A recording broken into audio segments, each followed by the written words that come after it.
Hello students, आज जो topic मैं डिस्कस करने जा रहा हूँ वो है overall summary of accounting cycle. यानी अकाउंटिंग साइकिल में ओवरऑल क्या होता है, उसको कौन कौन से स्टेप्स होते हैं और एंड रिज़ल्ट उसका क्या होता है। देखिए, अकाउंटिंग साइकिल जो है वो सीरीज़ ऑफ स्टेप्स हैं जो इनिशिएट होता है in from identifying of a financial transaction. ठीक है, कोई फाइनेंशियल ट्रांजेक्शन आकर होती है तो उसको आइडेंटिफाई करने के बाद जो स्टेप्स इन्वॉल्व होते हैं और एंड रिजल्ट्स का ये होता है कि इनकम फाइनेंशियल स्टेटमेंट्स बनते हैं। तो ये कैसे बनते हैं, ये सबसे पहले इनिशिएट होता है ओरिजिनल एविडेंस रिकॉर्ड होना चाहिए। यानी सबसे पहले देखें कि जब भी कोई फाइनेंशियल ट्रांजैक्शन हो उसका पता कैसे चलेगा, उसका पता सोर्स डॉक्यूमेंट से पता चलेगा। फॉर एग्जांपल, कोई फाइनेंशियल कुछ परचेजेज आपने की है तो उसके लिए सोर्स डॉक्यूमेंट क्या होगा, ये जो इनवॉइस होगी, परचेज इनवॉइस होगी, इससे पता चलेगा कि फाइनेंशियल ट्रांजैक्शन अकर हुई है। ये जो सेल्स इनवॉइस परचेज इनवॉइस से फिर क्या होगा, इसकी रिकॉर्डिंग कहाँ पे होगी, जर्नल में इसकी रिकॉर्डिंग होगी। कैसी होगी, फॉर एग्जांपल परचेजेस किए हैं 50,000 रुपीज़ के, तो 50,000 रुपीज़ परचेजेस डेबिट हो जाएगा इसमें, और against cash 50,000 rupees cash credit हो जाएगा। ठीक है, तो ये इसकी रिकॉर्डिंग होगी। जर्नल में रिकॉर्डिंग डेट वाइज होती है, डे वाइज होती है। जिस डेट को ट्रांजैक्शन होती है, जो डेट रिकॉर्ड हुई है इनवॉइस सोर्स डॉक्यूमेंट में, परचेज इनवॉइस में, वही डेट जो है उसमें मेंशन होगी जर्नल में। ठीक है, जर्नल का मकसद ये है कि जो भी ट्रांजैक्शन हो वो सोर्स डॉक्यूमेंट से, परचेज इनवॉइस से, या अगर सेल्स की है तो सेल्स इनवॉइस से, परचेज रिटर्न हुई तो परचेज रिटर्न इनवॉइस से, और सेल्स अगर रिटर्न हुई तो सेल्स रिटर्न इनवॉइस से, उससे ये सोर्स डॉक्यूमेंट से जर्नल में डे वाइज रिकॉर्डिंग उसमें होती है। यानी जर्नल हमारे पास वो बुक है जिसमें डे वाइज ट्रांजैक्शन रिकॉर्ड किए जाते हैं। फिर ये जो ट्रांजैक्शन है इनको जर्नल से फाइनेंशियल इंफॉर्मेशन शिफ्ट की जाती है, ट्रांसफ़र की जाती है लेजर में। ये जो शिफ्टिंग का प्रोसेस है, इसको इसके लिए एक वर्ड यूज़ होता है, इसको कहते हैं posting of financial information from journal into ledger. अब लेजर में देखा जाए, लेजर एक ब्रॉड टर्म है। लेजर है क्या, लेजर एक को आप एक बुक समझ ले, और एक बुक समझ ले, बुक के अंदर जो है हर अकाउंट के लिए सेपरेट स्पेस एलोकेट होती है, और जितने भी ट्रांजैक्शन होते हैं related to that accounting head, that account, तो वो उसी स्पेस में उसको रिकॉर्ड क्लासिफाई किया जाता है।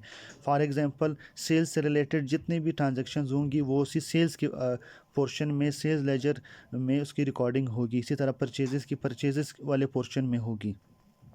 ठीक है, तो ये सेल्स लेजर में फिर सॉरी लेजर में फिर हमारे पास एक जर्नल लेजर होता है, और फिर इसके सब्सिडरी बुक्स होते हैं। सब्सिडरी बुक्स जो है वो सब बुक्स होते हैं, सब रिकॉर्ड होता है, जो हमने प्रीवियस लेक्चर्स में डिस्कस किए हैं। उसके बाद फिर लेजर्स में जो पोस्टिंग की गई है जर्नल से, इसको चेक करने के लिए कि आया इसमें कोई एरर तो नहीं है, तो इसके लिए ट्रायल बैलेंस बनाया जाता है। ट्रायल बैलेंस क्या है, ट्रायल बैलेंस एक लिस्टिंग होती है जो शो करती है कि अर्थमेटिकल एक्यूरेसी के साथ पोस्टिंग की गई है या नहीं। तो ट्रायल बैलेंस के 3 कॉलम्स होते हैं। सबसे पहला कॉलम पार्टिकुलर्स का होता है या डिस्क्रिप्शन का होता है, या जो अकाउंट का नेम होता है वो होता है। फिर डेबिट में क्या होता है, डेबिट बैलेंस, डेबिट कॉलम होता है, डेबिट बैलेंसेस सारे उसमें लिखे जाते हैं। फिर क्रेडिट कॉलम होता है, क्रेडिट बैलेंसेस उसमें लिखे जाते हैं। ये सम ऑफ डेबिट कॉलम हमेशा इक्वल होता है सम ऑफ क्रेडिट कॉलम। तो इसका मतलब ये होता है टू अ लार्ज एक्सटेंट कि ये जो पोस्टिंग हुई है लेजर अकाउंट में ये एक्यूरेट हुई है। फिर इसके बाद अगर कुछ क्लोजिंग एंट्रीज होती हैं, वो होती है जिसमें इनकम और एक्सपेंसेस को शिफ्ट किया जाता है इनकम स्टेटमेंट में, प्रॉफिट एंड लॉस स्टेटमेंट में। यानी जो इनकम के हेड्स होते हैं वो भी शिफ्ट किए जाते हैं। क्लोजिंग एंट्रीज, जर्नल एंट्रीज की जाती हैं जिसमें जितने भी इनकम के हेड्स होते हैं उसको क्लोज किए जाते हैं इनकम स्टेटमेंट में। यानी इनकम के जितने भी हेड्स होते हैं उन वो डेबिट होते हैं, और क्रेडिट क्या होता है, इनकम स्टेटमेंट या प्रॉफिट एंड लॉस अकाउंट जो है वो क्रेडिट हो जाता है। और इसी तरह जितने भी एक्सपेंसेस होते हैं वो क्रेडिट हो जाते हैं, और डेबिट क्या होता है, वो इनकम स्टेटमेंट अकाउंट या प्रॉफिट एंड लॉस अकाउंट जो है वो डेबिट हो जाता है। तो इससे क्या बनता है, profit and loss statement. Profit and loss statement हमने पढ़ा कि इनकम स्टेटमेंट को कहते हैं। इनकम स्टेटमेंट जो है वो ओवरऑल परफॉर्मेंस शो करती है किसी भी कंपनी की at the end of A accounting period. इसमें क्या होता है, टोटल सेल्स जो रेवेन्यू है, रेवेन्यू से cost of goods sold minus की जाती है तो ग्रॉस प्रॉफिट डराइव होता है। ग्रॉस प्रॉफिट से फिर ऑपरेटिंग एक्सपेंसेस माइनस किए जाते हैं तो ऑपरेटिंग प्रॉफिट डराइव होता है। ऑपरेटिंग प्रॉफिट में अदर जो फाइनेंशियल एक्सपेंसेस जो है वो माइनस किए जाते हैं, फाइनेंशियल इनकम ऐड की जाती है, और जो एप्लीकेबल टैक्सेस है वो जो government regulatory authorities, tax authorities ने रेट फिक्स किया होता है, उसके मुताबिक वो टैक्स एक्सपेंसेस भी माइनस किया जाता है। तो ड्राइव क्या होता है, नेट इनकम या नेट प्रॉफिट। नेट इनकम और नेट प्रॉफिट शो करता है कि ओवरऑल पार्टिकुलर पीरियड में और कंपनी ने कैसे परफॉर्म किया। ये जो प्रॉफिट है ये हमेशा प्रॉफिट नहीं हो सकता, कभी कभार ये लॉस भी हो सकता है, ये बैलेंस माइनस में भी हो सकता है। वो शो करता है कि आपके ओवरऑल जो रेवेन्यूज़ हैं वो कम है और आपके ओवरऑल जो एक्सपेंसेस है वो उससे ज़्यादा हैं। उसके बाद जो बनता है वो है बैलेंस शीट। बैलेंस शीट जो है वो अकाउंटिंग इक्वेशन के बेसिस पे बनता है, यानी एसेट्स हमेशा इक्वल होते हैं लायबिलिटीज़ प्लस ओनर्स इक्विटी। तो सबसे पहले इसके दो फॉर्मेट्स होते हैं, अकाउंट फॉर्मेट और रिपोर्ट फॉर्मेट। आमतौर पे जो बनाया जाता है वो रिपोर्ट फॉर्मेट है। रिपोर्ट फॉर्मेट में सबसे पहले एसेट्स लिखे जाते हैं, एसेट्स लिखे जाते हैं और एसेट्स के बाद जो है नीचे उसका टोटल किया जाता है। वो टोटल के बाद फिर शेयर कैपिटल एंड रिजर्व्स जो है यानी ओनर्स इक्विटी वो मेंशन की जाती है। उसके बाद जो है लायबिलिटीज़ लिखे जाते हैं।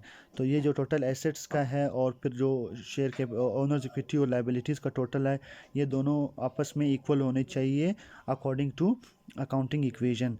तो तब इसका मतलब ये है कि आपका बैलेंस शीट जो है वो सही बना है। बैलेंस शीट क्या है, बैलेंस शीट को स्टेटमेंट ऑफ फाइनेंशियल पोजीशन भी कहते हैं। बैलेंस शीट को स्टेटमेंट ऑफ जो है statement of financial position, statement of जो है position at a particular date भी कहा जा सकता है। ये ओवरऑल शो करता है कि ऑर्गेनाइजेशन या कंपनी की financial worth, financial position, financial status क्या है एज ऑन पार्टिकुलर डेट। अब इसमें दो चीज़ें मैं बताता चलूँ कि जो इनकम स्टेटमेंट है वो for the year ended, for the period ended, यानी पास्ट परफॉर्मेंस को रिफ्लेक्ट करता है, और बैलेंस शीट जो है वो हमेशा प्रेजेंट कंडीशन को रिफ्लेक्ट करता है। वो इनकम स्टेटमेंट परफॉर्मेंस शो करता है और बैलेंस शीट जो है वो फाइनेंशियल पोजीशन शो करता है। उसके बाद जो तीसरी स्टेटमेंट बनती है इससे statement of cash flow. Statement of cash flows जो है वो opening cash in cash equivalent और closing cash in cash equivalent को रिकंसाइल करने के लिए इस्तेमाल की जाती है। यानी आसान अल्फाज में कि कितना कैश जो है वो कंपनी ने जनरेट किया और कितना कैश कंपनी ने स्पेंड किया, इसको देखने के लिए जो स्टेटमेंट बनती है उसको स्टेटमेंट ऑफ कैश फ्लोज कहते हैं। इसमें तीन पोर्शन होते हैं, cash flows from operating activity, cash flows from investing activity, cash flows from financing activity. इसका टोटल सम किया जाता है, प्लस माइनस करने के बाद जो अमाउंट आती है वो जो है अगर प्लस में अमाउंट आ रही होती है तो इसका मतलब ये है कि कैश इनफ्लो है, कैश ज़्यादा आ रही है, और अगर माइनस में हो तो इसका मतलब ये है कि कैश आउटफ्लो है। तो डियर स्टूडेंट्स, ये था ओवरऑल हमारा आज का टॉपिक। प्लीज़ वीडियो को लाइक करें और चैनल को सब्सक्राइब करें। Thank you.